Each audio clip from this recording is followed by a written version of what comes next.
Welcome to Set Life. I'm Amber Buto, and this is Hosanna Arceri. And we are on set with family, legitimately family. This is my brother, Jake Freels. We are so glad to have you, Jake. So good to be here and finally get to be on the set with you in your own studio. How amazing is this? Crazy, right? Like since We Big, we've talked about doing things together and, you know, creating content together, even though we knew nothing about it. Right. But creating is what we did know. Yep. You know, we would both love to create from a young age, but Yep. Was not the path that we took, you know. So to get to hear your story today, I can't wait to share with our audience kind of maybe not the standard way that people get into the industry. Neither one of us are that, you know. So let's start with, when you were younger, did you think you would be in this industry? You know, funny enough, I always loved the stage as a kid, you know, and so I always got the lead roles in whatever, you know, plays we did as kids and, you know, in school plays and church plays and just whatever kind of play it was. And so I loved making people laugh and I loved kind of being the center of attention. I did. I mean, I just ate it up, you know, and, but, you know, you never would dream or imagine, you know, you're going to go into this industry or film or producing or into that. You just think, oh, I'm just having fun as a kid and enjoyed it. But you know, that path, you know, came into a bunch of different crossroads with different sports that I played in, you know, becoming an athlete, you know, that takes over everything, you know, and I'm one of those people that when I put my, you know, hands to something, I go 100% at it. So I did that in my sports, you know, and took off in that. But, you know, growing up in small town Texas, you know, it was not encouraged to go the Hollywood route or, you know, that was for those people and we're these people, you know, because you just don't know what you don't know. And to be honest, it's daunting and you don't know how to interact in that world. So, you know, it kind of got squashed early on of even pursuing that route once I entered into sports. So Yeah, it's so true. And I think there are so many kids that are creative and want to get into the creative realm. But I think it's harder, like in sports, you can see like baseball, you played baseball, you played football, you know, you can look at that, you can watch things on that, and you're like, oh yeah, this is how you do it. You get a ball and a bat, you get a football, you line up. Like you can see those things. But in our creative realm, it's really an independent thing until it becomes a crowd thing. Right.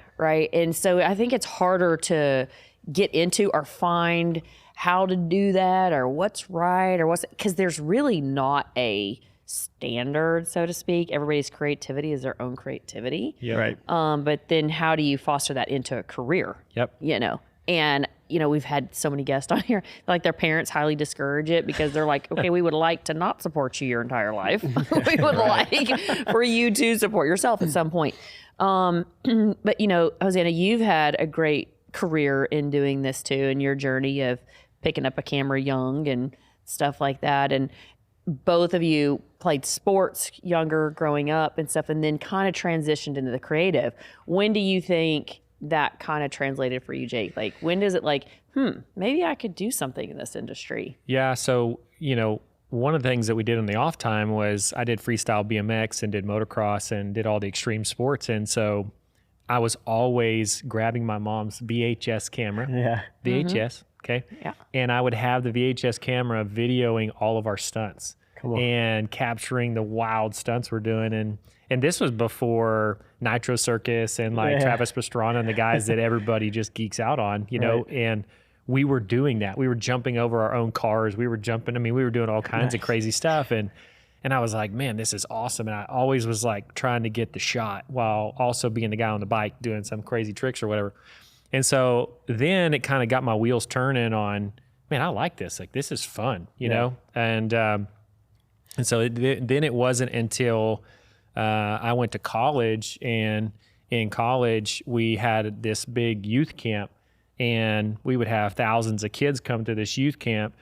And I was sitting there going, man, like, I want to help tell the story of what's happening And so we had another friend of mine named John. He's from here in Houston, who needs to be on this show next. And just brilliant at capturing the storyline and everything. And so I just jumped in all in with him and said, okay, give me a camera and I'll be your B, and I'll just go catch any B-roll you want. And that's what I want to do right now. And so I literally would be jumping from trapeze swings, filming people in midair. I'd be on zip lines going 30, 40 miles an hour, filming, jumping out of helicopters, filming. Nice. I mean, legitimately was in every way, shape, and form figuring out how to get the most outlandish, craziest shot you could imagine, because this was before drones. Drones didn't exist. So I'm like, well, I can get aerials with a helicopter, and we got a helicopter, and then I can get aerials from high suspended things, and I'd strap myself into a harness while filming, so it's like You were the drone. I was the drone, literally, and so I just fell in love with capturing content. And then I would go and do all the emceeing, and I would MC the entire event. And then I would do all of the leads for all the plays we did. And then so my world for 4 years was every ounce of this industry, from stage front to behind the camera to figuring out how to get it all put together.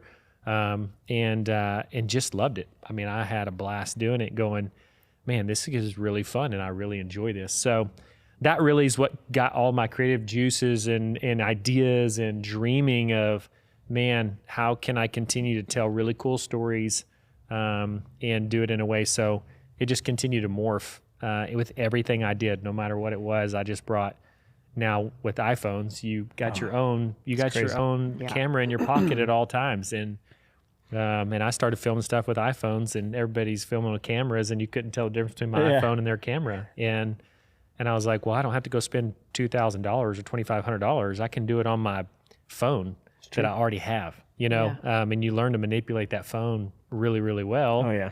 And it's like, holy cow, I can just do what I'm doing in my normal day life. So anyways, that was a fun part of it, learning and testing things and growing. And then it morphed into being on big projects and stuff that we're doing now. So That's awesome. Wow. Yeah. I think it's interesting to hear how the phones have changed, not just by having a camera in your hand all the time, but all of the editing tools that are available now. Yep. Ton of them. That are allowing us to tell stories.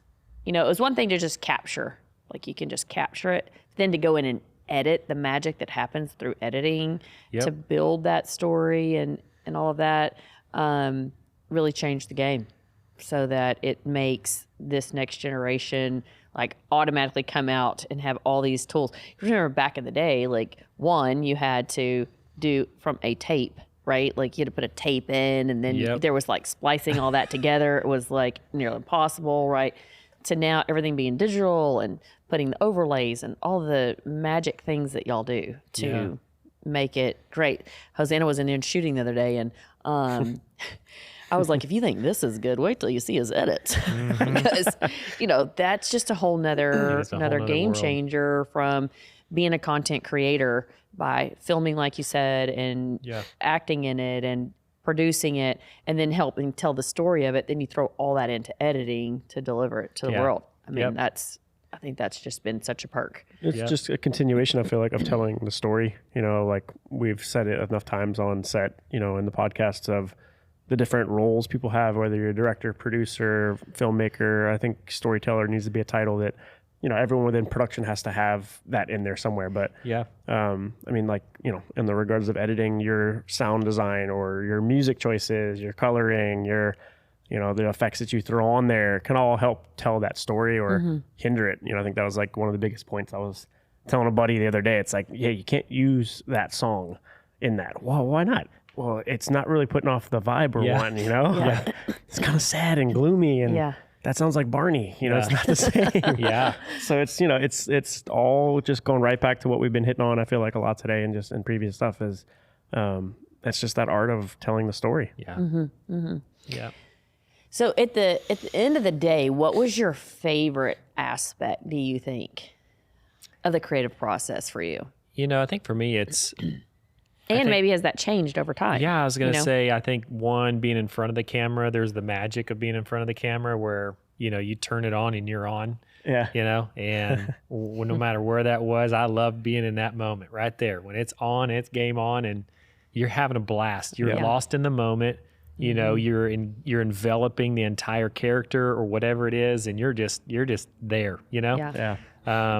And then it was getting behind the camera and going, oh, now I can learn how to frame a shot, and like now I'm understanding all the logistics, and it's like that's really fun. But I'm like, I don't know that I want to live there, And then it was stepping into the editing room, and I literally stayed in an editing room, and they call it the dungeon or in the box, And I got no sunlight. Yeah, no, I got stuck in one of those rooms for a year, and I came out of that like, oh my gosh, I will never do that again in my lifetime unless an AI something can do it all for me, and which now exists, and you can literally AI can edit your stuff. I was like, whoa, that's real now. So anyways, and then to the producing side, where seeing the big picture and how does everybody play a part, and how does you take something from nothing to finished product, and then now the world sees it. And it's like, I love that process, but I also love jumping back in front of the camera.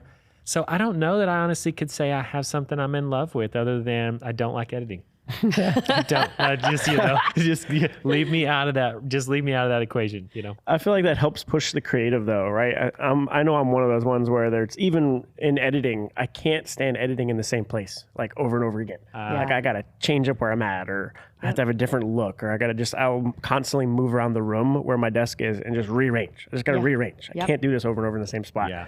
But I feel like even in the sense of pushing your creativity, it's like, all right, if I'm always in front of the camera, you sometimes can get like stuck or stagnant, right? Or if I'm always behind the camera, I can't like re-relate to what it's like being on that other side, or only doing editing and never doing the filming. Like, I feel like tasting all those different pockets allows you to just get a better palette for creativity as a whole, instead of just only being used to this one flavor. Yeah. And I think being in every role actually allows you to be really good at what you're doing in the moment. Like, so as an actor or being the talent, whatever, I know what the camera needs. I know what the shot needs. I know what I need, my positioning needs to be. I know how, so it's like they're not having to coach you or retell you 100 times over what they're trying to get. They tell you one time and they go, we need this, this, and this. Oh, got it. And you already know in your head what they're trying to get. Or you're camera aware. Just being camera aware, much less than anything. Some people have no idea what to even do when a camera's on set, and they just start staring at it like this. And they're just like, quit looking at the camera. It's like just look over the camera.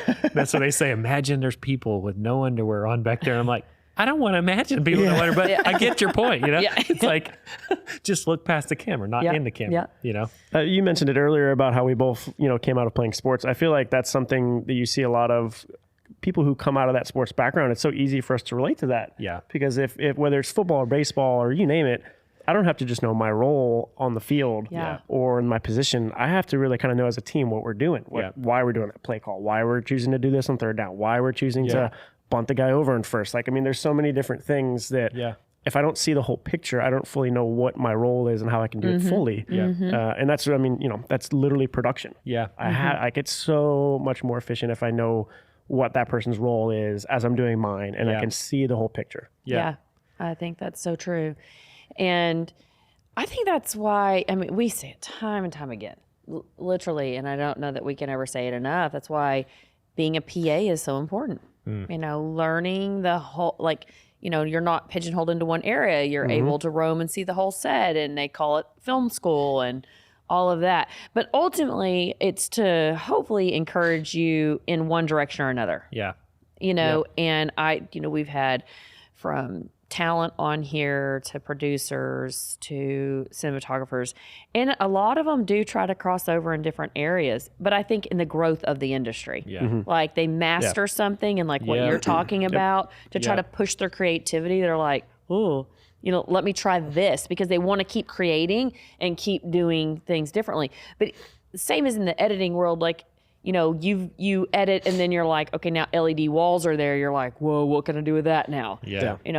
Like Justin with the robot arms, like, Yep. what can he do with that now? Yeah. I think for you as an actor, what you hear a lot, starting as talent, Yep. then going, okay, now if I could direct or if I can produce or get involved in another way somehow, just keeps Yep. all that creative storytelling going. Yep. Yeah, And I think what's cool about that is you get to tell the story you want to tell. Yeah. Yeah. And that's where I want to continue to put myself is, how do I continue to tell the stories that I believe should be told, and not just be telling stories that everybody else wants to tell. Yeah. And I think there's great value in all that. And I think there's great being a team player and helping other people tell stories and vice versa. But at the end of the day, God's given us a story to tell, Yeah. and I want to begin to write those stories in which we are writing and we are displaying, and that's the journey that is the next season for us is diving into some of these big projects we've done and telling the story I believe God told me to tell. That's so good. yeah. So let's talk about acting first for a hot minute. Well, first of all, wait. Let's go back just even a little bit more than that. Okay, so we've got out of sports. We've got into college. We've heard college now, and we've heard the things that you did in college. Graduate college, go on to do what? Where are we at? Because you weren't always creative, right? Yeah. You've come in and out of the industry. Right. I mean, once creative, always creative. Yep. It's always in you, I believe. Yep. But we don't always get to choose to do it. Like there's sacrifices we have to Yeah, make in and 100%. about. I mean, you hear people that go work at the Apple store, or go be a plumber. I mean, all kinds of things we've Yeah. heard that they've done life, right? And then get their ability to step over into full creative. Yeah. So take us after college. Yeah. What- So, after college, I became a full-time pastor, and speaker and evangelist. So getting to just tell the story of what God's telling in me from stages, and doing that. But in the process of all that, my wife and I get married, and we start having kids. And so, all of this, I'm trying to tell stories in all the ministry stuff we're doing. Yep. And I've been blessed to be a part of some of the biggest movements in our country and some of the largest stadium gatherings in the world, and being to tell those stories and being able to be in the middle of what God's doing live time and being featured on different Christian movies and things like that, and getting to tell my story there. And so it was just lots of different things that the Lord kept, allowing me to get to be a part of that storytelling process while growing my craft. Like, you're starting to learn, and I'm watching these guys when they're, when I'm on their production, and I'm going, holy, that's how they do it. And you learn again, and it wasn't until probably 8 years ago that I thought, you know what? I think I'm about to ready to put my hand at this, and let's go get after some of this stuff. And I think I'm going to switch gears a little bit. So that's whenever we took off on the project called Heart of Many Colors. And I wanted to stop traveling, and I wanted to be home with my kids more, but I wanted the story of Jesus and the story of who God is through creation to be still going around speaking, and I never have to leave my home, So that actually all came through a dream I had. I was in Jackson Hole, Wyoming, and speaking at a church in the middle of the Teton Mountains. If you can't be creative in the middle of the Teton Mountains, something's wrong with you. I'm just saying, that was one of the most breathtaking places I've ever been on the earth. And you're just in the middle of it going, whoa, this is beautiful. And I have a dream that night. Yeah. And in the dream, a man approaches me and says, when is your curriculum going to be ready? And we'll distribute it all over the world. Wow. I wake up the next morning and I'm like, what am I doing? And this is going to happen. So I just asked the Lord, and he gave me the vision for it all. And so I jumped in and wrote the whole thing over 30 days, and then moved back to my hometown in Stephenville, Texas. And little did I know I would meet a man named Jared Brown, who's a videographer, and he's flying his drone, and he's doing a drone shot where you start at him and then he goes way up in the air and then zooms right back down on him. And I was like, that right there. I was like, if I can have those shots, and I was like, we could do this. And so I literally just called him up and I said, hey, what do you think about going and filming? And he's like, yeah, sure. I guess, because he loves filmmaking and telling stories. And so we started shooting the father short film, and it's about me and this other man that's my father in the deal, and it's this reuniting of us coming back together and telling the story about the prodigal son, prodigal father story. And it was so fun. Like the colors were so vibrant. The landscape was so breathtaking. I mean, it was just, we were rewatching it going, oh, wow. Like, God, you really did something special. We had eagles flying in over us. We had rainbows in the sky. Like, wow. Like, it wasn't just like a fun thing at this point. Now it all of a sudden took a level that was like, this is really something special that I think we need to really take serious, you know? Yeah. And so I was telling this story in another podcast of, I told Jared, I said, Jared, the level of excellence that was just shot on that first one, and granted, this was 7 years ago, so give us some grace, but at the time, our level of excellence for us, it was like, this is very serious. Yeah. You go pray for 2 weeks, I'll pray for 2 weeks, and let's come back and compare notes. Wow. And so we did that, and we came back, and literally the Lord told us the exact location, the exact river, in the exact spot in America. And you just can't make that up. And so, wow, that's awesome. At that time, I was flipping houses, and I flipped the house and funded the project, and said, let's go. And we jumped in a car, took my family and kids, and started traveling around the world filming Heart of Many Colors. So that's amazing. It was wild. Yeah. Which now has had so many views, like all over the world. All over the world. Which is exactly was the word given. Yep. And, you know, getting front row seat to all this journey has been cool to watch in Jake's life, you know, and encourage and, you know, cheer on every part of it in him. But one of the things that the Lord was saying to us at that time has been duplication. Yeah. You know, at that time it was like, okay, you knew your season was to go home and spend time with your family. It was young, 4 kids, a young family, and you knew that you wanted to create, but you needed to provide. But your burning passion inside of you to keep sharing the gospel like you had been doing, you're like, how do we multiply? Yeah. How do you multiply the message that's in you? This is one of the most amazing things I think about media and content is the multiplication of whatever you do. You do it one time and it multiplies like overnight everywhere. Yep. You know, it can go to other countries. We had another guest on that's got a book, same thing, you know, can be launched today and a week later can be in Bulgaria. Yep. You know, I mean, it's those type things that we get to do through media.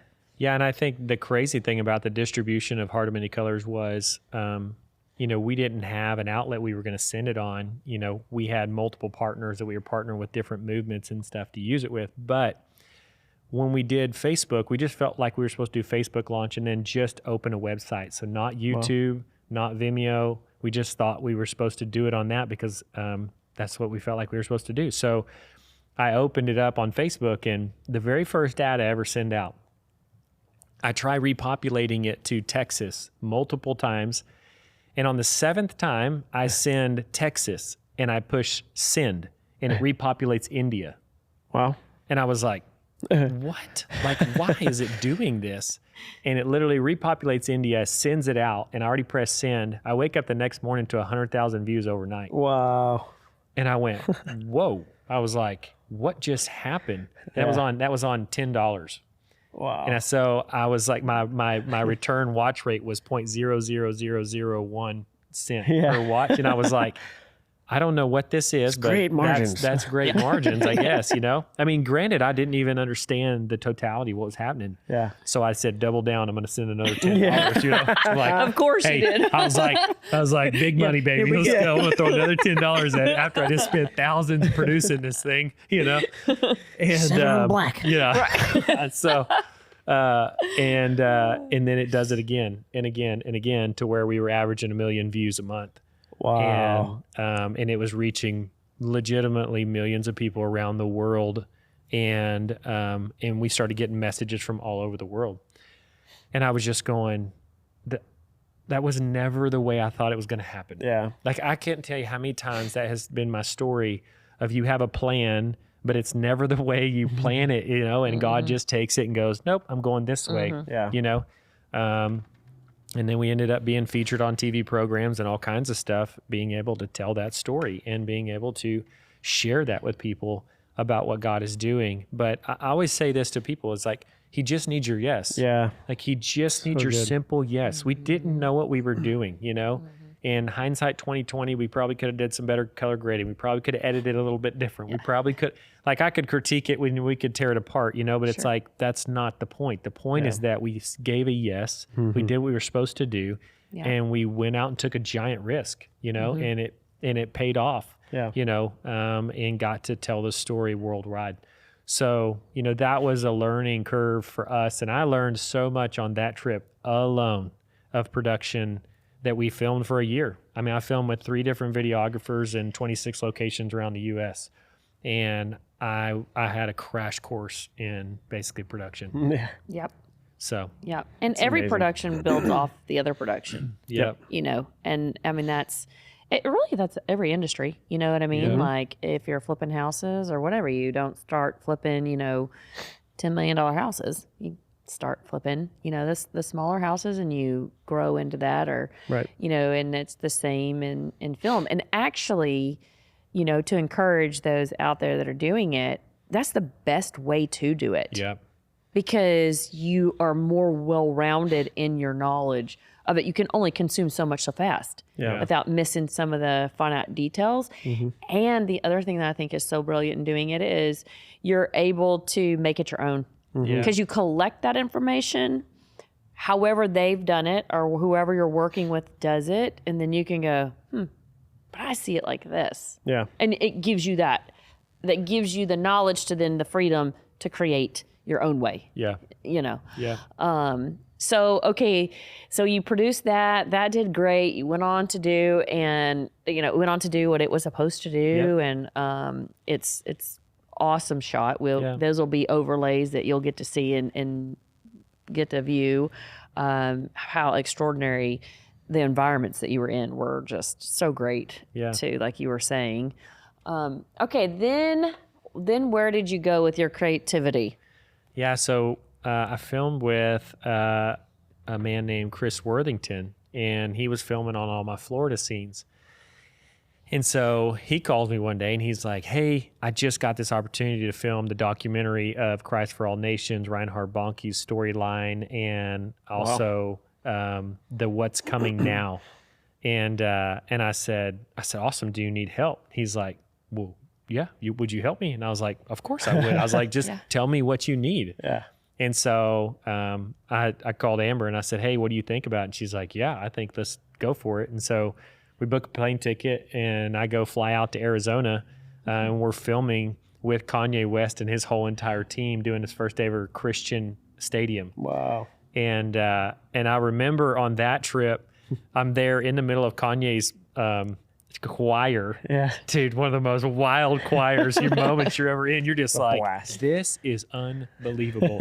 And he pulls out 7 Arri Alexas all to film with. And I just started geeking out for a second. The toys are here. I was like, they literally took everything down and put all his stuff in, and it got all brought up to that level. Everything, soundboards, everything. And I was like, whoa, like talk about excellence level wherever you go. So I'm just geeking out looking at these cameras going, that's $150,000. Like that's $100,000, you know? Yeah. And then I was like, okay, wait, I got to get back in and film what I'm supposed to film.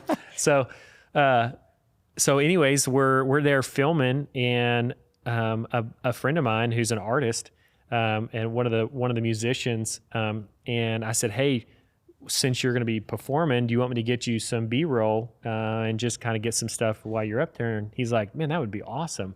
Well, instead I turned it into a music video and actually produced a music video for him. That's awesome. And I've never produced a music video before, ever.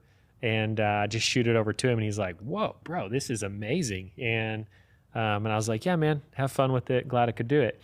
And just was sitting there just going, that was fun, you know, getting to be a part of that process. And then the journey kept going with Chris, and we went and filmed in Brazil, and it was sold out 3 stadiums, faster in the history of Brazil ever. Wow. They sold out the first stadium in 5.5 hours, 80,000 kids.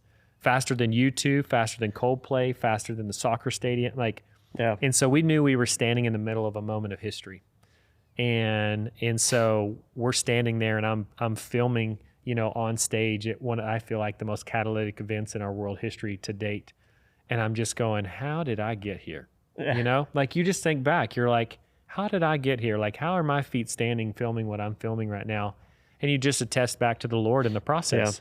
Like, I go back all the way to the kid playing the little bull character that I was when I was a little kid. Like, if you're honest with yourself, it's like it started then. Like, and now here I am standing on a different stage at a different stage of my life, knowing that that's where I was supposed to be, you know? And so we go on, and Chris ends up filming and traveling the rest of the world with Daniel and the team. And we produce a 5-episode docuseries called Multiplied, and Chris does a phenomenal job with it. And it's exciting because it'll be coming out now as a theatrical release in September 12th this year. Wow, come on. And then Amazon Prime after that. That's so good. You know, it's cool to get to be a part of that storyline. And now, not only that, we're telling Reinhard Bonnke's story, which is what a story. iconic. Who gets to tell that story? Like, that's one of the greatest men in our time. He's held the largest human gatherings ever in history. Millions and millions of people, you know, and I just look back and go, man, thanks God, I get to be a part of telling that story, and being involved in that. So it's amazing. I tested all to the Lord back, you know, when you just boil it all down, you say yes, you be obedient, and you continue to foster the moment. Like, take the moment and go, this is my moment. Like, this is my time. This is God's placed my feet right now to do exactly what I'm doing. And I'm going to step in and go for it, even though you're nervous, you're scared, you don't know how it's going to play out, you know, and you just embrace it and go for it, you know, kind of deal. But what I love about that is just, if you look at the whole picture of as you're sharing that, it was like a collection of little yeses that led to that, like, wow, what a big thing. You know, I think so many times, not just as creatives, but as like believers, we're all like, Lord, I'll do it. Send me to Brazil to preach to the stadium. Let me be the guy that captures that revival thing that's going on. Like, I'll say yes. And it's so easy for us to want to say yes to the big things, the big yeses. But then it's, you say yes to the little bitty things first. And then I can send you to those bigger things. Like, it's such a journey saying yes, but it's so rewarding each and every time. And you can clearly see that and hear that in your story. And that's amazing. And my yes was just to a friend. Like, I was just saying yes to be a friend. You know, and I didn't charge him to be there with him. I didn't ask for anything. I just said, I want to be your friend, and I want to be involved with whatever you're doing, you know? And I didn't know that that's where we would be. We didn't know that's where we were going to go. You know, so it wasn't even like, oh yeah, we're going to be a part of this major deal. It was just be a friend and serve. And I think if you're too big to serve, then you've gotten out of the whole realm of what this is all about. And you got to learn to be a servant first, you know, in this world specifically. Give me a camera, you know, tell me what you want. How do you want it? You know, and I'll do exactly what you tell me, you know, and I want to help. So I think that's, if we could all carry that mentality in this industry, may go a long ways. And I have had the pleasure of sitting with multiple stories of individuals that have walked this journey of this industry of all facets. One of the coolest things of getting to sit here is to hear how a camera has taken people to places that you literally cannot dream of. Sure has. You know, that you honestly, I mean, like, literally everybody that has sat here at one point is like, me and my camera, and I end up in the middle of XYZ, you know, sitting here. And then they're all like, whoa, I just captured that, you know, and that's so exhilarating for us as creators. You know, that's what everybody's trying to say, the big yes to. That's where everybody wants to get to. But you're so right, Hosanna, that it is the saying yes in the small. It's the saying yes to a friend. It's the saying yes. Yes, know your value. Let's be clear on that. Okay, it is a business still. So don't be taken advantage of. But sometimes there are some yeses that just feel right. It's like, I am supposed to say yes to this, even though this does not make sense to me. This doesn't add up financially. But I have this gift, I have this ability, and I'm going to say yes to it, and I'm going to bring excellence to it. And in that, some kind of magic happens. And I have experienced that personally myself so many times in this industry. Like, I just know, I call those the God yeses in my life. I got other yeses and nos, and they're not necessarily always wrapped in God. But the God yeses in my life don't make sense. They literally don't. It's just like, yes, I will do that. Yep. Even the practical ones, I'm like, as a filmmaker, is my yes willing? Am I willing to say yes to watching a 30-minute video teaching me how to color better? Well, that little yes, I don't know how the magnitude until I get to heaven and ask the Lord, well, what was that yes? Like, where did that rabbit trail to? Yeah. But me saying yes to learning something, or me saying yes to like stepping out and growing in myself, that's going to help a yes down the line. Yeah. Your yeses are like sowing seeds. And every time you sow a yes, there's always some harvest that comes from that I can either choose to pluck that and eat it, or I can sow the seed back into the ground. That's good. And I think like as creatives, our yes to saying yes to the creative, but partnering in that with the Lord, it's like we've even mentioned here, it's just multiplication at that point. Like sowing doesn't have to be financially. Like I can sow my yes. I can sow my yes. Yeah. Right. So good. Yeah. Yeah. Okay. So Multiply's coming out September. September 12th. Super excited about that. But in all of that, you went to producing and directing and all that. Kind of put down the acting stuff, which recently was just like struck back up again.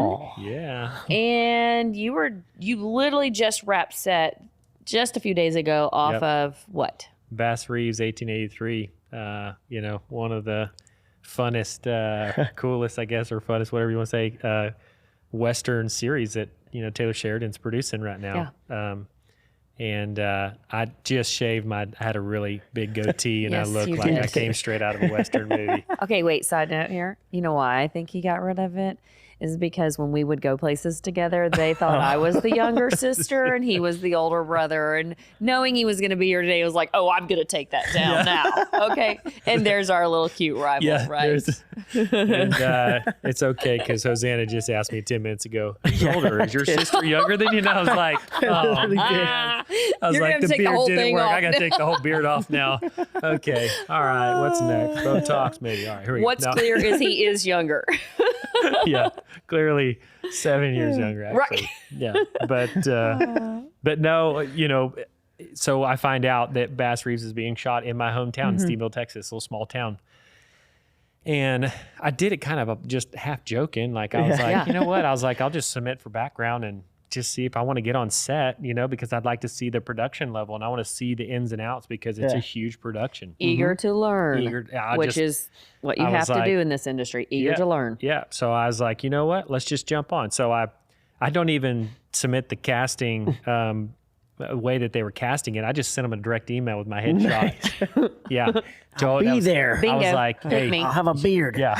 I was like, I'm that guy right here. You need me, And actually, I get an email back immediately and they were like, yes, we do want you. So please fill out the casting call and we'll book you. Wow. And I was like, oh, okay. I was like, maybe all right. Well, I'll Fantastic. fill out me a casting call and I'll be on that deal. So fill it out and they booked me immediately for the Bad Cowboy. So I jump on set first day in. We're shooting in the set that they built out in the middle of a ranch, and they built an entire railroad track and a bar and a scene. And I mean, you're just sitting there looking at it all and you're going, holy cow, this is huge. There's 40 18-wheelers. There's wardrobe trucks. There's you name it. There's probably 25 side-by-sides that people are riding on, directors, producers, you name it, 400 people on set. I mean, you're going, this is a big, like a big major deal. deal. This is Yeah. major, Yeah. And I just was taking it all in and going, man, thank you for putting me here. I just want to be here and just see. And then that first day, they take me out, and then they take me and put me in. I get to be a stand-in. And so I get to stand in, on all the major shots, and I'm listening to all the directors talk, and I'm listening to them all lay Front out, and center. literally front and center. hear all the And I'm details. going, this is gold. Like, holy cow! Like I'm getting to hear the live time how they're creating this thing, and the shots, and the moving of the stuff, and how they light this. I was just blown away. Like I was just looking at stuff, the airy lights, the airy cameras everywhere, the airy, and you're just like, this is amazing. So It's like, can we pause? I need to write that yeah, down. I was like, I'm trying to take Don't notes. mind if I film this whole thing. can I Right? have They're my like, phone in And they're my like, back pocket? do not film. Yeah, do not film. Do Correct. not film. Like, I mean, that was like harped nonstop, Yeah. Yes. in the media world that we're Yes. in now. So But in it all, it was cool because, you know, I was on set for those 2 days.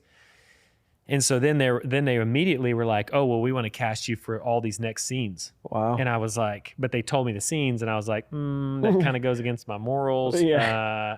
And I don't think I could mesh with that. Like I can't, there's a line in the sand that I have. And I'm like, my image and who I am. And yes, I know it's acting. And yes, I know it's not real. And I understand all that.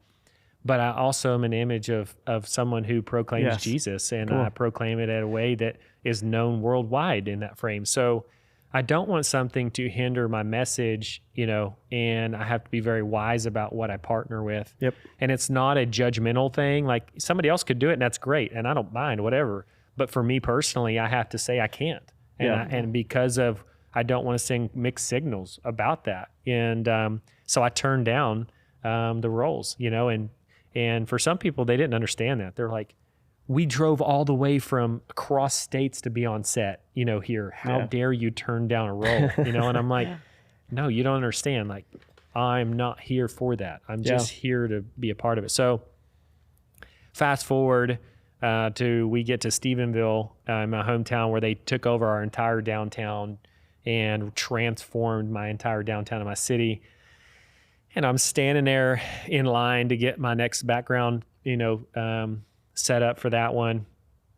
And there was a scene where they built gallows for hanging gallows in our downtown. And I just, in my heart, I was like, I feel like I'm supposed to be on the gallows. Like, I feel like I'm supposed to be one of the guys standing on there whenever that scene happens. And there were some other things that I felt like the Lord told me that to stand in that place, even as a believer, as a Christian, and to hold ground that I felt like I was supposed to hold over our city and not let the enemy come against my city too. And so, because there's a lot of historical things, but I'm standing in the line and a girl walks straight out of wardrobe, walks straight up to me out of hundreds of people, hand picks me out of the line and goes, "You're coming with me." And I was like, okay. She goes, "You're getting a whole new costume, whole new set. You're going on the gallows and you're going to be the guard and you're going to give you a specialty role." And I'm just like, okay, like, thanks, Lord. Like, I literally had that in my heart to want to be involved with that. I didn't go around telling everybody I want to be a guard. I said nothing about it. The Lord knew my heart. He knew, and I felt like he gave me that even if from him.